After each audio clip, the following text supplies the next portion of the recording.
Good morning, my dear students. How are you all? Hope you are all good and fine. So, in today's class, we will start our new lesson, that is third lesson, rain. Where does it come from? ठीक है ना। तो आज की class में हम हमारा third नया लेसन स्टार्ट करेंगे, rain where does it come from. So rain, बारिश कहाँ से आ रही? कोई आइडिया है आप लोगों को? ये बारिश कैसे आ रही, कहाँ से आ रहा है ये पानी? इतना सारा पानी आसमान में कैसे रह रहा? So rain is a common phenomenon like air and sunlight in our daily life. ठीक है ना। रेन क्या है? कॉमन फिनोमिनॉन है। तो बारिश का मौसम आता, बारिश होती, ये कॉमन है। ठीक है ना। We generally get more rains in rainy season. ठीक है ना। ज़्यादा बारिश, अधिक बारिश हमको कब दिखाई देती? जब रेनी सीज़न में। ठीक है ना। रेनी सीज़न कब से कब तक रहता रेनी सीज़न? जून से लेकर जून, जुलाई, अगस्त, सितंबर तक हमको rainy season. Our general observation is that if the sky is cloudy then there is a possibility of the rain. ठीक है ना। हमको क्या दिखता? अब आसमान में काले बादल घिर के आए तो हम समझते अरे आसमान काला हो गया, आज बारिश होने वाली है। ठीक है ना। But clouds do not lead to rains every time, sometimes we witness sudden rains. ठीक है ना। हमेशा हर बार ऐसे ही नहीं होता, कभी कभार सडन बारिश हो जाती, बिना अब आसमान के काले होने के बगैर भी कभी कभी बारिश हो जाती। Why do clouds cause rain? What is the relation between rains and clouds? To understand about clouds and rains, we need to first know something about water. ठीक है ना। इसके बारे में मालूम होने से पहले हमको थोड़ा बहुत वाटर के बारे में मालूम होना कि क्लाउड्स क्या है, रेन्स क्या है। तो forms of water, all of us know that water is available in nature in 3 forms. ठीक है ना। All of us know that water कितने फॉर्म्स में अवेलेबल है? 3 फॉर्म्स। ये आप लोगों को भी मालूम है बच्चों। क्या क्या है? Water exist in solid form, liquid form and gaseous form. ठीक है ना। Solid form, liquid form and gaseous form. तो first form solid form, we call solid form of water ice. ठीक है ना। वाटर के सॉलिड फॉर्म को हम क्या बोल रहे हैं? आइस। आइस कैसी रहती? घट रहती, एकदम सॉलिड रहती। वो क्या है? वाटर ही है, लेकिन वाटर क्या हो गया? सॉलिड फॉर्म में हो गया। Next liquid form. Next liquid form.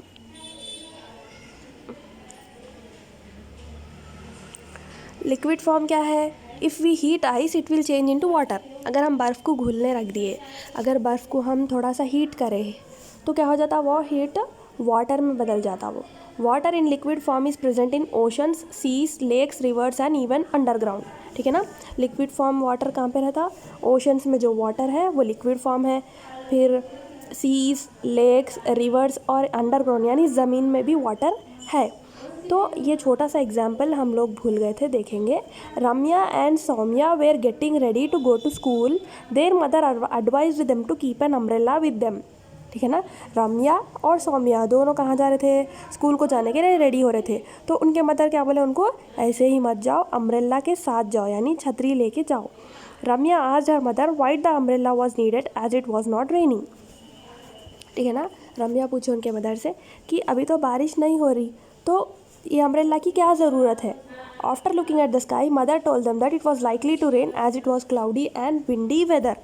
फिर उनके मदर क्या बोले उनको देखने के बाद कि नहीं, बाहर आसमान थोड़ा सा काला हो गया, बारिश होते जैसा दिख रहा मौसम, तुम लोग ले लेके जाओ छतरी, बोल के बोल रहे उनके mother. They started to go to school wondering about how their mother was able to predict when it cloud rain. जब बारिश स्टार्ट हुई तो ये दोनों परेशान हो रहे थे, अरे मम्मी को कैसा मालूम हुआ बारिश होने वाली है, बल्कि हमको पहले के पहले कैसा दे दिए। सो वाटर 3 फॉर्म्स में है, solid form, liquid form and gaseous form. Solid form क्या है वाटर का? आइस। लिक्विड फॉर्म कहाँ पर है? Seas, oceans. ठीक है ना। Seas, oceans. और अब gaseous form, what happens when water is heated? The gaseous form of water is water vapor which is present in the air around us. ठीक है ना। वाटर का गैशियस फॉर्म क्या है? Water vapour, it is present in the air. तो देखो, अब जब हम पानी गर्म करते हैं ना, पानी गर्म करने के बाद अगर हम तो ढक्कन, उसका जो थाली हम ढापते हैं वो निकाल दिए बाद, थाली के ऊपर हमको वाटर ड्रॉपलेट्स दिखते हैं और उसमें से धुआं भी निकलता, पानी में से भापा आते रहते, तो वो भापा क्या है, वाटर के वेपर्स है, यानी वाटर गैशियस फॉर्म में एवापोरेट होकर ऊपर जा रहा। We know that when ice is heated it convert into water, ठीक है ना, आइस को अगर हम हीट करें तो वो वाटर में कन्वर्ट हो जा रहा। And if water is heated it turns into water vapour. Similarly when water vapour is cooled we can get back water. अगर हम वाटर वेपर को फिर से कूल करें तो फिर से हमको क्या मिलता, water. If water is cooled further we will get ice. फिर वाटर को हम लेके जाके फ्रीज़र में रख दिए, फिर क्या बन जाता, ice. So we understand that these 3 forms of water are interchangeable. Interchangeable यानी आइस को हम वाटर में चेंज कर सकते हैं, वाटर को वाटर वेपर में चेंज कर सकते हैं, फिर वाटर वेपर को वाटर में चेंज कर सकते हैं, फिर वाटर को आइस में। सो ये क्या है, इंटरचेंजेबल प्रोसेस है। Evaporation and formation of clouds. What happens to the water in wet cloths when they are kept in sunlight? ठीक है ना, evaporation क्या है और formation of clouds। जब हम कपड़े धोते, कपड़े बाहर सुखाने के बाद थोड़ी देर के बाद उसमें का पानी कहाँ जा रहा, कपड़े सूख जा रहे हैं हमारे, लेकिन पानी कहाँ जा रहा, अगर हम धूप में सुखाए तो when we want to dry clothes quickly we wave them about or keep them under a fan। ठीक है ना, अगर और जल्दी हमको कपड़े हमारे सुखाना तो हम क्या करते हैं, उसको फ़ैन में डाल देते। Does the water in the wet clothes dry up only due to sunlight और due to other reasons? You must have seen that water on wet roads, roof tops and some other places dries up after some time. ठीक है ना, हम लोग ये देखते हैं अगर बाहर रोड पे कहीं पानी है या फिर हमारे छत पर अगर पानी ठहरा हुआ है तो कुछ टाइम के बाद क्या हो जाता, पानी पूरा सूख जाता वो। तो कहाँ जा रहा है ये पानी पूरा? If you heat water kept in a bowl by using a stove you may notice water vapour coming from the bowl. ठीक है ना, हम लोग अगर कुछ छोटे से भगोने में या फिर एक कटोरे में अगर हम पानी गर्म करने के लिए रखेंगे तो कुछ टाइम के बाद हमको क्या दिखता, धुआं, यानी पानी में से भापा आ रहे जैसा दिखता। तो क्या हुए जैसा वो, थर्स वाटर इज हीटेड, वो भापों को देख के हम समझ जाते कि हाँ पानी गर्म हो गया। It get converted into vapour and mixes with the air. अब ये जो भापा आ रही है कहाँ मिल जा रहे हैं, ऊपर हवा में। So this is what happens to the water in the wet clothes also. तो कच्चे कपड़ों में भी क्या है, ऐसे ही हो रहा। क्या हो जाता, कच्चे कपड़ों में जितना भी पानी है वो पूरा पानी ऊपर आसमान में हवा में चल जा रहा। The process of water changing into water vapour is called evaporation. क्या है, the process of water changing into water vapour is called evaporation. If water is gently heated it will become warm. ठीक है ना, अगर हम पानी को थोड़ा सा गर्म करेंगे तो वार्म, थोड़ा सा गर्म हो जाता। Some vapour is produced if it is heated more it start boiling. अगर तुम पानी को बहुत ज़्यादा टाइम तक तुम छोड़ दो गर्म करने के लिए तो क्या हो जाता है, वो पानी पकना शुरू हो जाता। If we heat it further it evaporates and converts completely into water vapour. ठीक है ना, बहुत ज़्यादा टाइम तक अगर हम गर्म करने के लिए रख देंगे तो क्या हो जाता, पानी जुड़ जाता ना, तो पानी क्या हो जाता, ऊपर आसमान में वाटर वेपर के फॉर्म में चले जाता। We know that the amount of heat absorb by water affects its evaporation.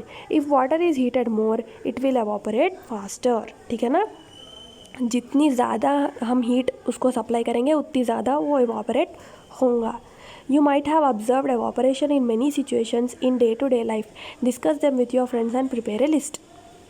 ठीक है ना, एवापोरेशन कहाँ कहाँ हो रहा ये आप लोगों को लिस्ट बनाकर लिखना है। Evaporation is a natural process which takes place on the earth. Evaporation क्या है, नेचुरल प्रोसेस है, ये हम कोई मशीन लगा के तो नहीं कर रहे ना, नेचुरल हो रहा है ये process. Water evaporates continuously from the surface of the water bodies like seas, oceans, rivers, ponds etc. and changes into water vapor due to the heat supplied by the sunlight। ठीक है ना, water कहाँ से evaporate हो रहा, surface यानी seize के ऊपर का जो भी पानी है वो, ओशंस, रिवर्स, पॉन्ड्स एक्सेट्रा, और वाटर वेपर में चेंज होकर ऊपर आसमान में चले जा रहा पानी। The water vapour formed due to evaporation becomes a part of the air and can not usually be seen. The water vapour which enters into the air through the process of evaporation forms clouds in the sky. ठीक है ना, जो भी पानी यहाँ ज़मीन से सन यानी सनलाइट हीट से ऊपर आसमान में जा रहा वो क्या बन जाते, क्लाउड्स बन जाते। सो ये एवापोरेशन आप लोगों को समझ में आया होगा। व्हाट इज़ एवापोरेशन बच्चों? The process of water changing into water vapour. Water vapour में चेंज होने को एवापोरेशन बोल रहे। तो आगे की क्लास में हम देखेंगे और दूसरे प्रोसेसेस क्या है बारिश और कैसे हो रही। ठीक है ना। आई होप आप लोगों को आज की क्लास समझ में आई होगी। और बच्चों मैक्सिमम हमारे 2 लेसन्स कंप्लीट हो गए हैं, तो 2 लेसन्स के भी आप लोगों को नोट्स लिख देना है। जल्दी से नोट्स कंप्लीट करके मेरे पास आप लोगों को करेक्शन को लेके आना है। ठीक है ना। Thank you.